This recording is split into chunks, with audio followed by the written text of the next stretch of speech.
বাংলাদেশের সর্বোচ্চ পড়াশোনা করে আজকে আমরা রাস্তায় ভিখারির মতো আমরা করোনার মধ্যে ক্ষতিগ্রস্ত হয়েছি।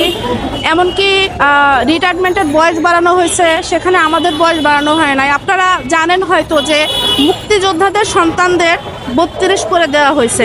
এখন আমার কথা হচ্ছে যে মুক্তিযোদ্ধার সন্তানরা ঠিক আছে, আমি মেনে নিচ্ছি তাদের বাবা দাদা যুদ্ধ করেছেন, তারা তাদের এই মানে কষ্টের বিনিময়ে আমাদের এই স্বাধীনতা।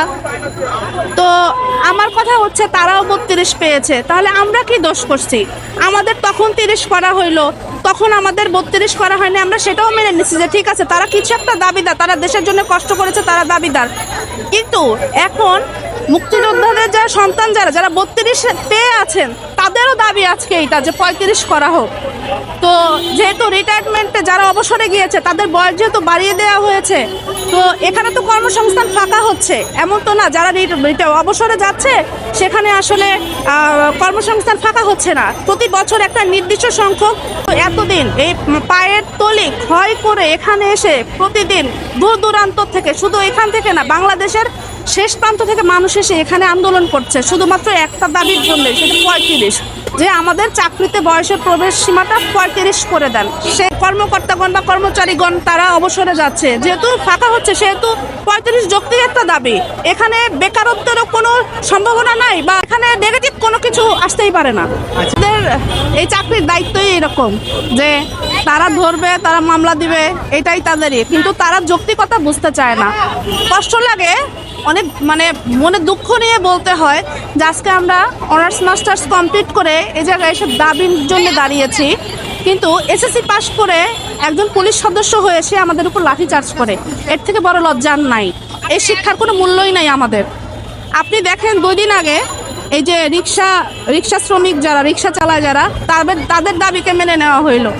তো তারা কতটুকু পর্যন্ত পড়াশোনা করেছে, কিন্তু আমরা বাংলাদেশের সর্বোচ্চ পড়াশোনা করে আজকে আমরা রাস্তায় ভিখারির মতো দাবি নিয়ে দাঁড়াইছি। ভিখারিও আমাদের থেকে ভালো, চাওয়া মাত্র একজনের জায়গায় 2 জনের কাছে গেলেই পায়, আমরা পাচ্ছি না। আমরা কি পাচ্ছি? শূন্য ছাড়া কিছুই পাচ্ছি না। তো আমার যেটা কথা, শুধু আমি না, আমার সঙ্গে আরও অনেক শিক্ষার্থী ভাই বোনেরা আছে যে এই যে পুলিশ যারা আমার ভাই বোনদের যাদেরকে মামলা দিছে, তাদের এই মামলার কারণে তারা প্রিলির মতো কঠিন পরীক্ষায় উত্তীর্ণ হয়েছে, রিটেনের মতো কঠিন পরীক্ষায় উত্তীর্ণ হয়েছে, কিন্তু তারা ভাইবা দিতে পারে নাই। কেন? তাদের মামলা আছে, তারা ওই পর্যন্ত যেতেই পারবে না। এই মামলা যদি চলমান থাকে, আমার ভাই বোনদের 35 কেন 40 দিয়েও লাভ হবে না। এই মামলাটা যত দ্রুত সম্ভব এটাকে তুলে নিতে হবে। আর এই ভাই বোনদের প্রতিদিন হাজিরা দিতে যাওয়া, এটা খুবই কষ্টের আমাদের জন্য। এটাকে যত দ্রুত সম্ভব তুলে নিতে হবে। আমরা মাঠে আছি আজকে 12 বছর হয় আমরা এই মাঠে আছি। 12 বছর আগের থেকে এই আন্দোলনের সূচনা।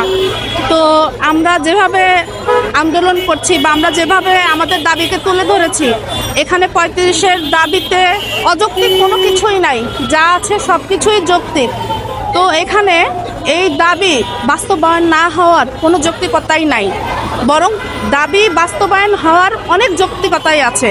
এই দাবিটা যদি মাননীয় প্রধানমন্ত্রী বরাবর যদি পেশ করার মতো কেউ থাকে বা করেন, এই দাবি আমার মনে হয় না খুব বেশি দিন সময়ের ব্যাপার। খুবই কম সময়ের মধ্যে আমরা প্রজ্ঞাপন পেয়ে যাব যে হ্যাঁ, আমাদের এই দাবিটি মেনে নেওয়া হয়েছে। আমার নাম জেসমিন আক্তার মিতু, আমি 35 প্রত্যাশী সমন্বয় কমিটির একজন সদস্য, Shanto Mariam university, private university, English department.